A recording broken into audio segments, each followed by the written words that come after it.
painting lesson number 7 அதில் வந்து நம்ம 7.2 persistence of memory அப்படிங்கிற பெயிண்டிங் பற்றி பார்க்க போகிறோம். ஸோ இந்த பிக்சரில் இருக்கிறது தான் persisting of memory. இது ஆக்சுவலி நேராக வரைஞ்சிருக்கு, பிரிண்ட் அடிச்சிருக்காங்க, அது சைடாக பார்க்கணும் ஒன்று. ஸோ அதை பற்றி பார்ப்போம். 7.2 persistence of memory. Title persistence of memory. Medium எதை வச்சு வரைஞ்சிருக்காங்கனாக்கா கேன்வாஸில் ஆயில் போட்டு வரைஞ்சிருக்காங்க. டேட்டு 1931 அந்த வருஷத்தில் வரைஞ்சது.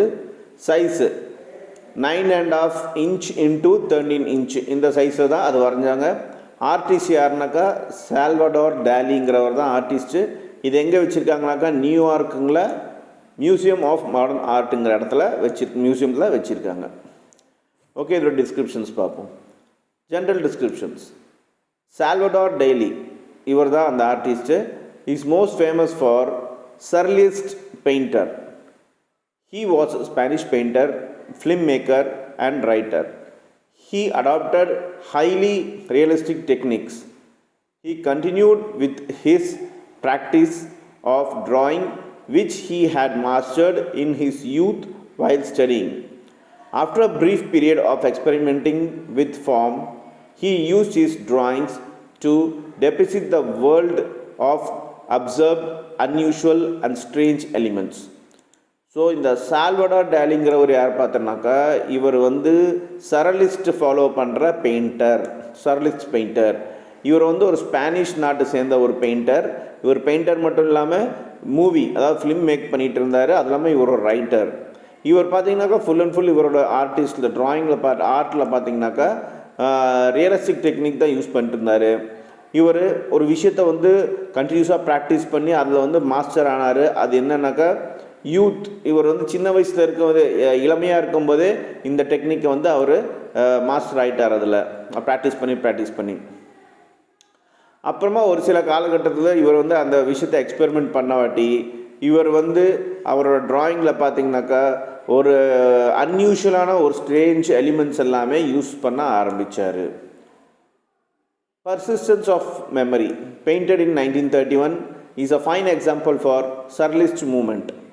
The bare landscape and calmless depict in the painting could be regarded as life after all wars.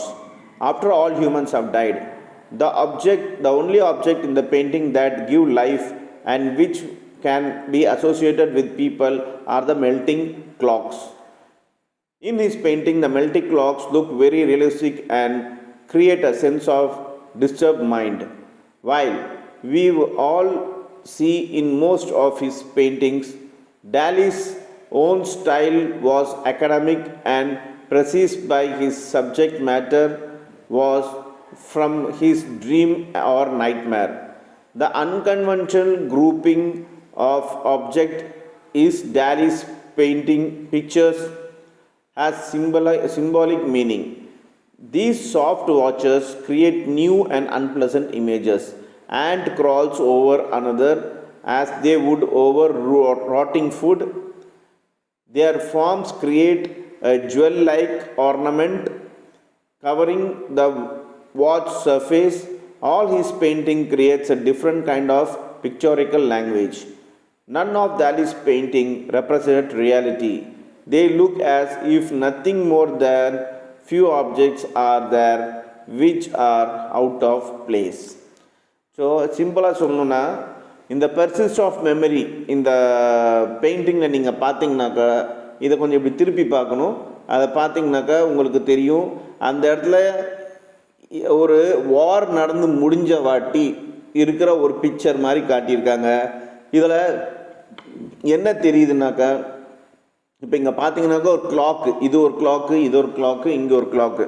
இந்த 3 கிளாக்கும் வந்து கரைஞ்சி மெல்ட் ஆகிற மாதிரி காட்டியிருக்காரு, வரைஞ்சிருக்காரு.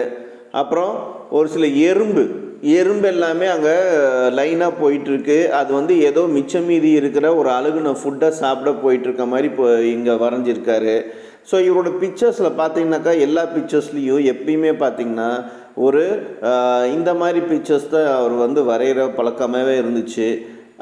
ரியலிஸ்டிக்காக அவ்வளோவா எதுவும் இருக்காது. இந்த ஒரே ஒரு விஷயம் மட்டும்தான் இந்த பெயிண்டிங்கில் ரியலிஸ்டிக்காக இருக்கும். அந்த கிளாக் பார்க்குறதுக்கு அவ்வளோ ரியலிஸ்டிக்காக இருக்கும்.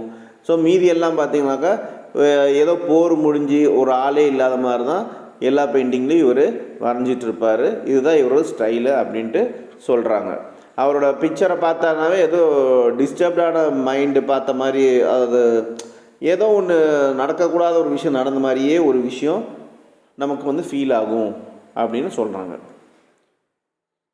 Though he was a great artist with talent and imagination, he had the way of doing unusual things to draw attention to himself, which many times have annoyed those who loved his art as well as his critics. His eccentric theatrical manner was as prominent as his artwork and attracted lot of public attention. He died in 1989 and left behind him fantasy works as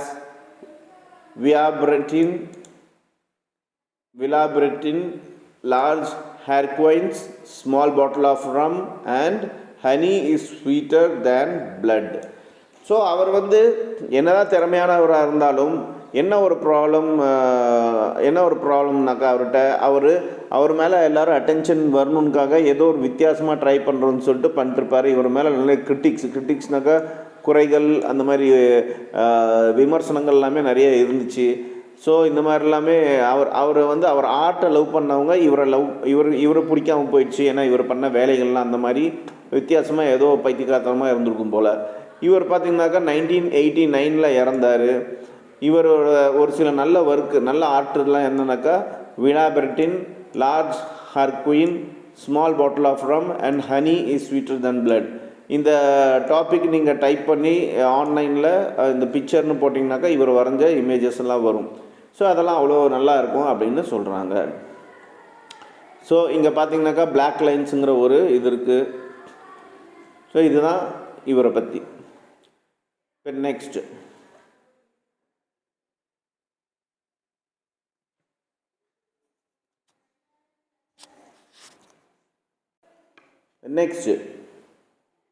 black lines.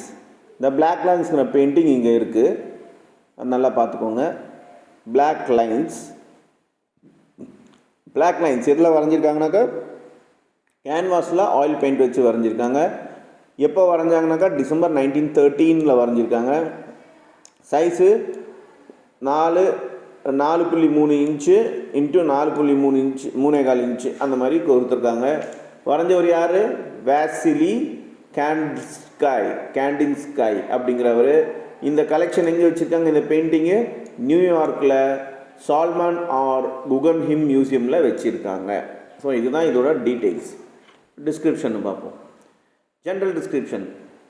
Vasily Kandinsky was born in 1866 in Russia.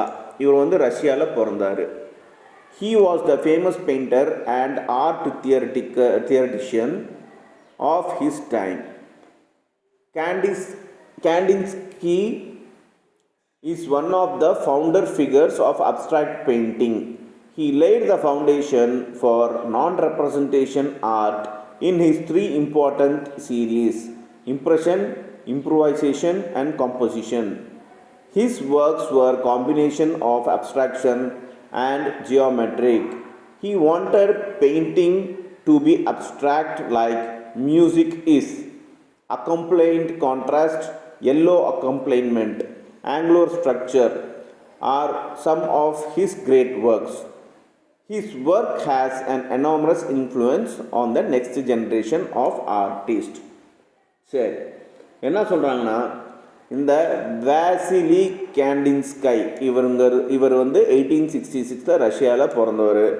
இவர் வந்து ரொம்ப ஃபேமஸான ஒரு painter. இவர் தான் பார்த்தீங்கன்னாக்கா இந்த abstract பெயிண்ட்டுக்கே founder அப்படிங்கிறாங்க. ஃபவுண்டர்னாக்கா அப்ஸ்ட்ராக்ட் பெயிண்ட்டை கண்டுபிடிச்சதுக்கு இவர் ஒன் ஆஃப் த ஃபவுண்டர் அப்படிங்கிறாங்க.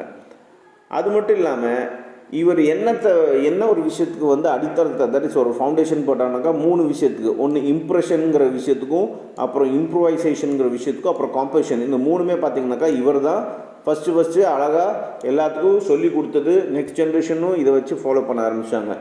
இவரோடது பெயிண்டிங்லாம் பார்த்தீங்கன்னாக்கா, அதாவது wanted to paint abstract like music. அவர் அப்ட்ராக்ட் பெயிண்டிங் தான் நிறையா வரைஞ்சார். அப்ட்ராக்ட் பெயிண்டிங்னா என்னன்னு சொல்லிடுறேன்.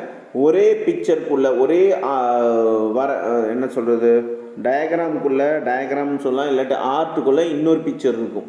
அது நமக்கு தெரியவே தெரியாது. ஒரு மனுஷன் இருப்பான், ஆனால் அந்த மனுஷன் இருக்க மாதிரி தெரியாது.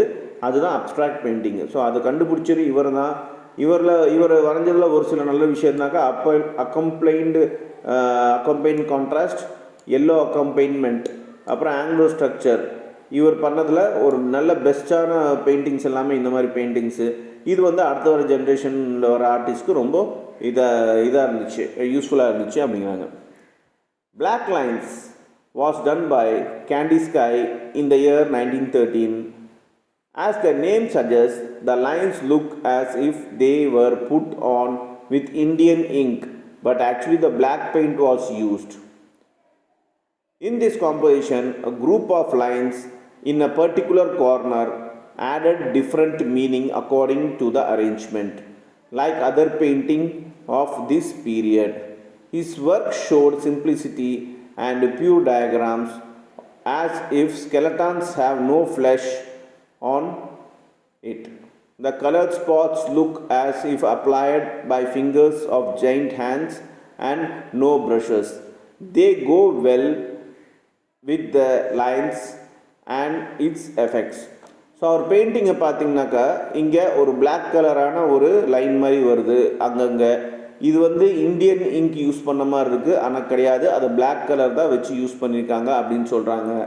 இவர் இதை பார்க்கும்போது என்னமோ ஒரு ஸ்கெலட்டானுக்கு ஃப்ளஷ்ஷே இல்லாத ஒரு ஸ்கெலட்டான்ஸ் எல்லாம் இருக்க மாதிரி சொல்கிறாங்க அந்த பிக்சரை பார்க்கும்போது. அப்புறம் மற்ற பெயிண்டிங், அதாவது மற்ற பெயிண்டிங் இவரோட காலகட்டத்தில் மற்ற பெயிண்டிங் மாதிரி ரொம்ப சிம்பிளாக, அதாவது ரொம்ப அதிகமாக இல்லாமல் ரொம்ப சிம்பிளாக இருக்க மாதிரி தான் காட்டியிருக்காரு.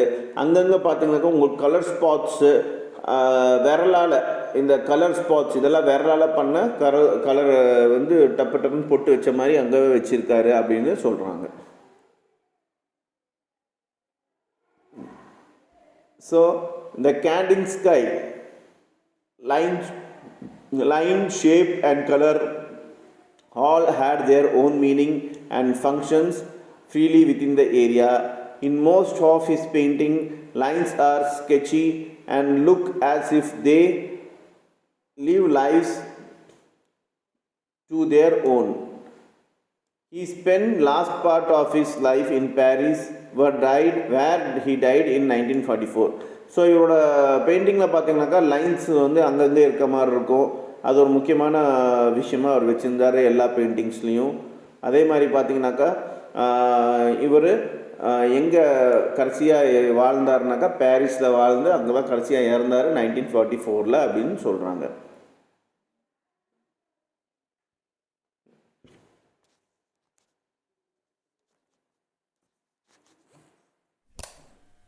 ஒரு நிமிஷம்.